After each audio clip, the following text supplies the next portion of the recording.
full force.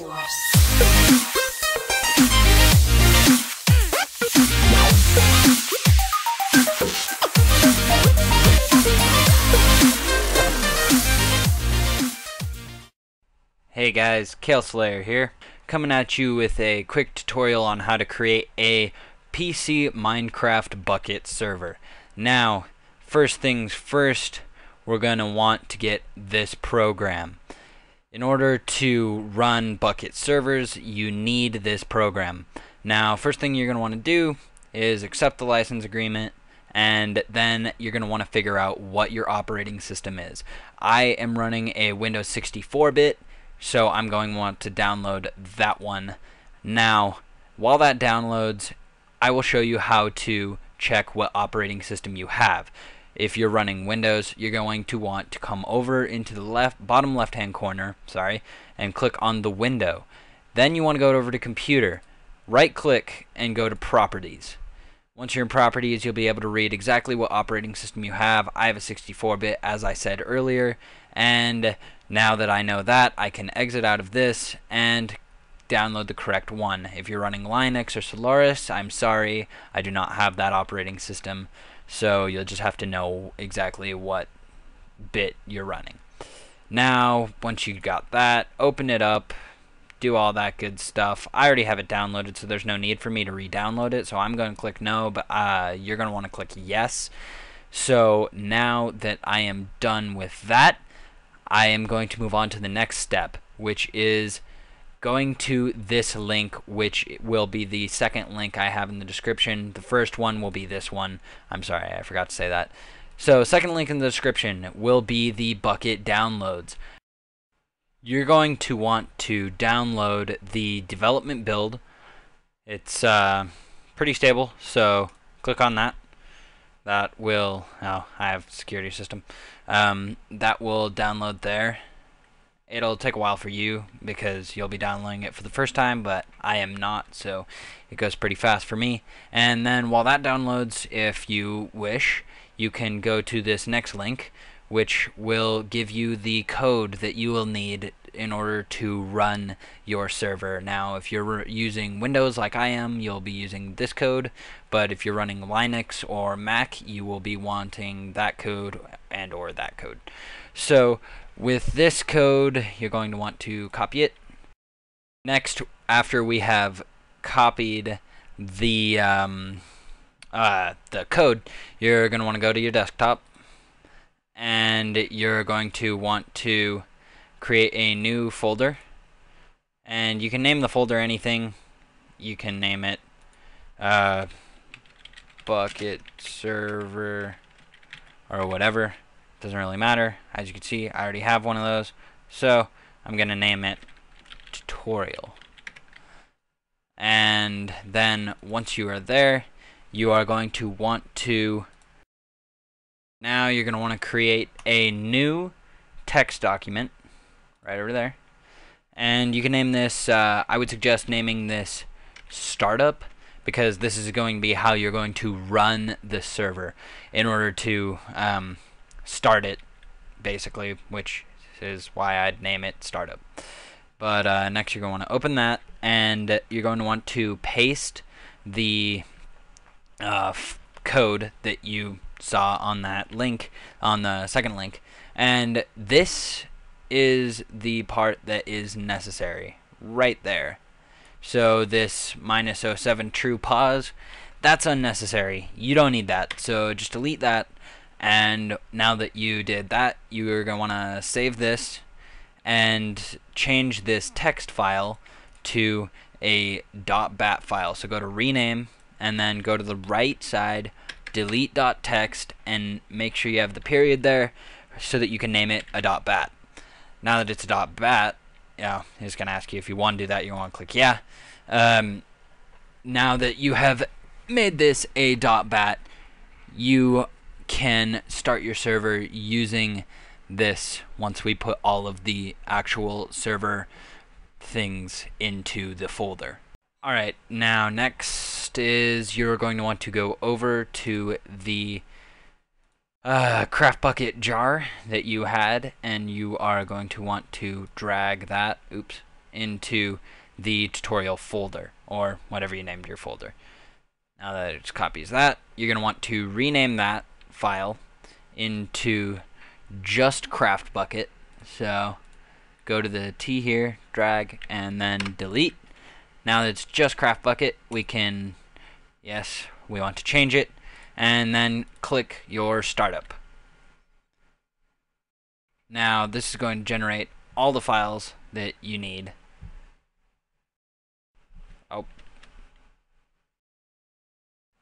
Oh, sorry. I know what I did wrong. So I accidentally just took out the jar. So, delete that. Drag craft bucket back in. Rename it, but this time keep the jar. So, craft bucket. There we go. Jar is still there. Now we click start because it has the jar file.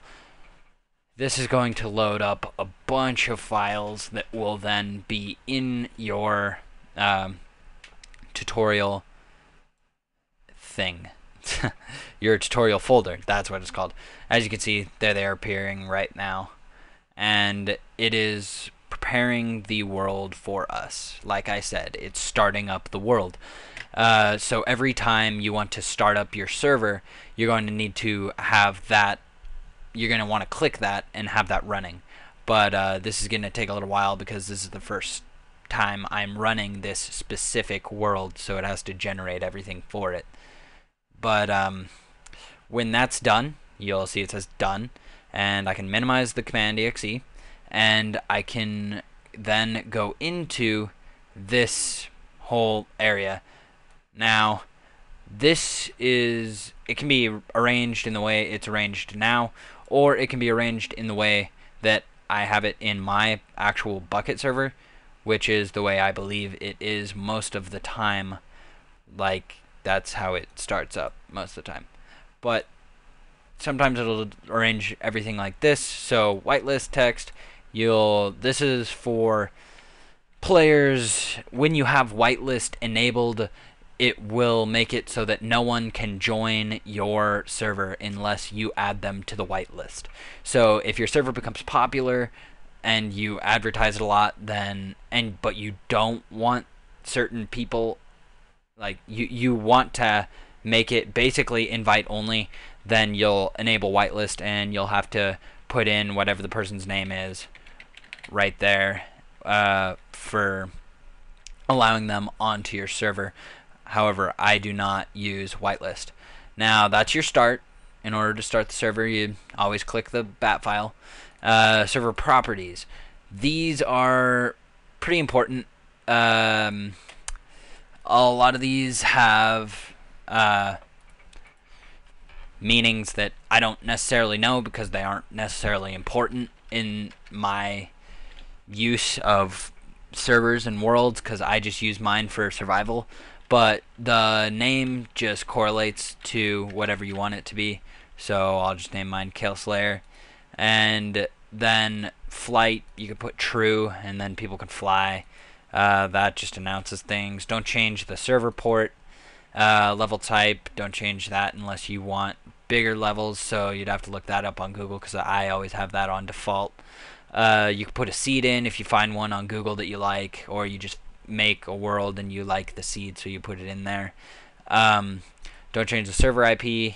Max build height, that's just a default. You could change that if you want, but I think your server might become a little laggy if you do. Spawning NPCs, that is a good thing in my opinion, because then you can trade with the villagers, so I would keep that as true, but you could put that as false if you want it to.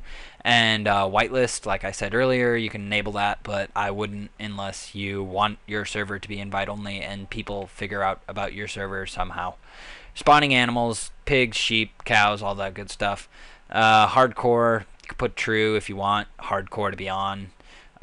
Snooper, that's just a default. You could disable that if you wanted to. Online mode, if you don't want it to be online, then you can disable that by putting false, but I don't see the point of necessarily creating a Bukkit server unless you want it to be online. So the resource pack is I don't know how to use those. I'll make a video eventually, maybe. Comment if you want me to make a video on how to use resource packs, and I'll figure it out. PvP, I usually don't have it on PvP because I don't like killing people in my server. Like, I just hate it when one of my friends steps in front of me when I'm trying to kill a creeper or something, and then I accidentally hit them with a diamond sword and they don't have any armor on and they die, you know. Difficulty, 1 is easy, 0 is peaceful, 2 is original, 3 is hard. Command block, that makes it so that other players cannot use commands. The game mode, 0 survival, 1 creative, 2 is adventure, I believe it's called. Player idle timeout, this is runs in seconds. So let's just say I want someone to be kicked if they're AFK for 60 seconds. Max players, I'm gonna leave it at 20 because I don't have a gaming computer, so my computer will be running pretty rough even with 20 people if they all join, but I don't know 20 people who would join my server. So, spawning monsters, any form of mobs, skeletons, zombies, creepers, all that stuff. True, makes them spawn. False, makes them not spawn. This is automatically false. It won't say false, but it is false if you make it, where is it? Difficulty 0, because it'll be peaceful. And generating structures, that's just like the temples, the villages that the villagers live in, because the NPCs spawns the villagers, but it doesn't spawn their villages. So if you want to troll the villagers, then make that false. They won't have any houses. That would be nice of you to do that, because then you just make more zombies, I guess. I don't know. Depends on what you want. View distance, that's a default. If you make it longer, then it's definitely going to lag your server if you do not have a good computer, because that will, well, obviously it just makes it laggy because your computer is running harder. But MOTD stands for message of the day, so you can change that and it'll pop up on the banner for when you're joining. It'll say whatever you want it to say, so I'm gonna change mine to just welcome, and then we're done with server properties. So save. Permissions is a YML. You can't change any of the YMLs. Operations is a text document. It is blank. You can look into that if you want. I never have to. Another YML, the craftbukkit.jar, which you will never need to open again, or else you will have errors, which you can fix using a few simple steps that I will have in the description. However, well, I'll actually have to go through one of the steps because I already have a Bukkit server. But yeah, you don't really ever have to open the craftbukkit.jar again. That's a YML. Ban players text. It'll show you all the players that you've banned from the server. You'll just like ban them, and it'll be like, oh hey, Kale Slayer has been banned. There you go. Anyways, don't save that. Banned IPs, it'll show everyone's IP that got banned from the server. Like, this is you banning the player, so if they have other accounts they could reconnect, this is you banning their IP. So world in the end, world in the nether, and world period, all kind of the same deal. They all have the same type of stuff in them. All of this stuff which correlates to the players in it, what regions the players are in, and just general data with the world, and so forth with the end and the nether. Plugins, which I will have 3 plugins specifically to put into the plugins folder, which will increase the quality of your server if you want plugins. I don't know if you want them or not. I'll have them available if you do. Logs will be just who logged into the server whenever they did. It'll put it into this text document, as you can see. Not the funnest thing to deal with, so I just wouldn't. And now we will move on to the next step. Oh, one thing I forgot. Sorry. This is called the console. It's where everything on your server is basically controlled. So, as you can see, it says all the spawns are prepared and stuff. So, for commands that you're going to want to use for your server, you're going to want to type help. And that will open up all this great stuff. Feel free to mess around with that as you will. I will not show you all of those in this video because that would take us years to do. So, next step, you can, oh yeah, in order to stop the server, you go to the console and just click stop. It'll stop, it'll close the command.exe, and in order to start the server up again, of course, go to the startup.bat. It will then take a little while to load again, so that wasn't necessarily the best idea for me to do. So, now I am going to show you how to port forward with a Linksys smart Wi-Fi router. This is interesting.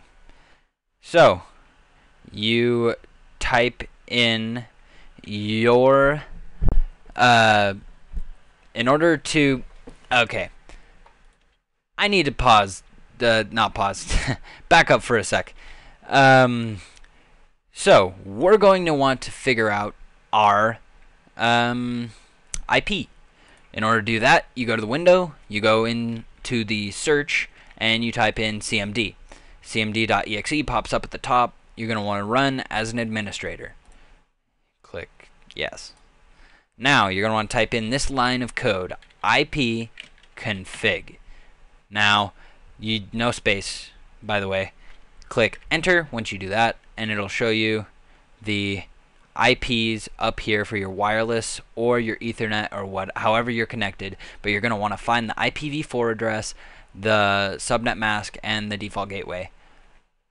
By the way, default gateway, once you get to that, that is how you go up here to something like this, and you type in, what was it?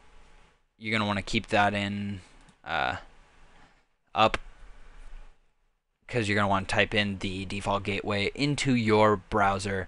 So 192.168.168.1.1. So this is for Linksys or Cisco routers. For other routers, it could be something entirely different. So if I was you, just look up port forwarding on whatever router you have, and it'll show you how to do that. So it'll open up this. However, I already have a link open over here, so I just need to type in my router password, which I know mine because I changed it, but you might not know yours. So if you don't know yours, usually what the router password is something just like password or admin. If you don't know your router password, you might need to contact your router provider, or if you're some kid trying to do this, then talk to your parents, because that's just kind of what you have to do. So you sign in, and once it signs you in, it'll show you all this good stuff, all your things that you need to do, your awesome name, Batman's Network, no jokers. So next thing you want to do to port forward is you're going to want to go to security, and it'll load, and you're going to want to go to apps and gaming. Next, you don't want a single port forward or a DDNS or port range triggering. You want port range forwarding. As you can see, I've already port forwarded, but I will create a new port forward just for you guys. I will name it tutorial, and start point is going to be 25565. Endpoint will be the same thing, because this is the Minecraft IP start and endpoints. Protocol, both, don't change it. And then in order to get the device IP, you go back to this and type in the last little bit of your IPv4 for me is 0.1.144. So do that. 0.144. Or wait, nope. You don't need to add the points. Sorry. I forgot. They already had them.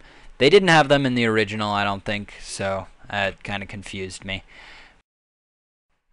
So the next step that you're going to want to do is go to Google and find an IP finder so that you can connect to your server. So I already have one available, so you can use mine if you want. It's whatsmyip.org, and this will show you your public IP.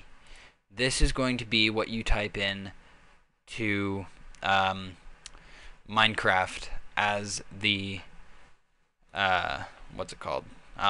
You can close the command exe, by the way. This is what you type into Minecraft as the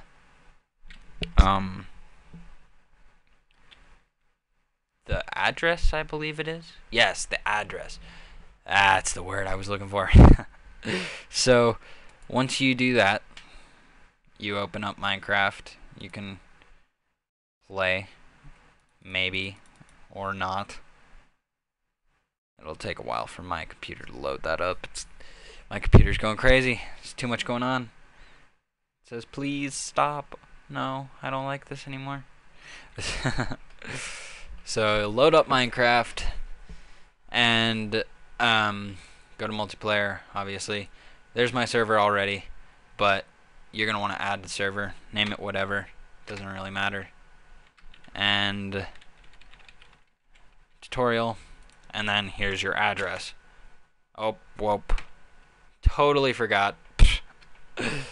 You need to copy the address. So, you copy this. Control C, and then Control V. Done. Creates the tutorial, and you can then spawn in. And also, another thing, whoa, there we go. Another thing that you will need to know is that this address right up here is what other people will be using to connect to your server as well. Now, next thing is next. We can close this now that you have proof that the server works and it is an online server, because as you can see, I went to multiplayer to connect to it.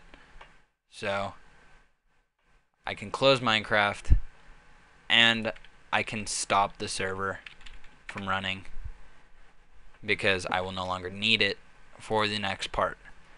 The plugins that I have available that you can download, it renamed those as well. Well, it created a new set as well of the properties that I set, because I set it to say I wanted it to be Kale Slayer. So it created a Kale Slayer world. But the plugins I have placed are, you have a Vault plugin, which in order to download this, you just go to here and, or wait, no, sorry. You can download the Vault plugin by going to download, there it is. And then once you download it, it will it'll take a little while, but you can download the Essentials core, you can download all of the Essentials stuff. These 3 tabs will be very helpful for you. I will have them in the description. But once you get a plugin like the Vault plugin I have just got, you're going to want to drag it into the plugins and it will activate. You can't open it because it's already being used in the server.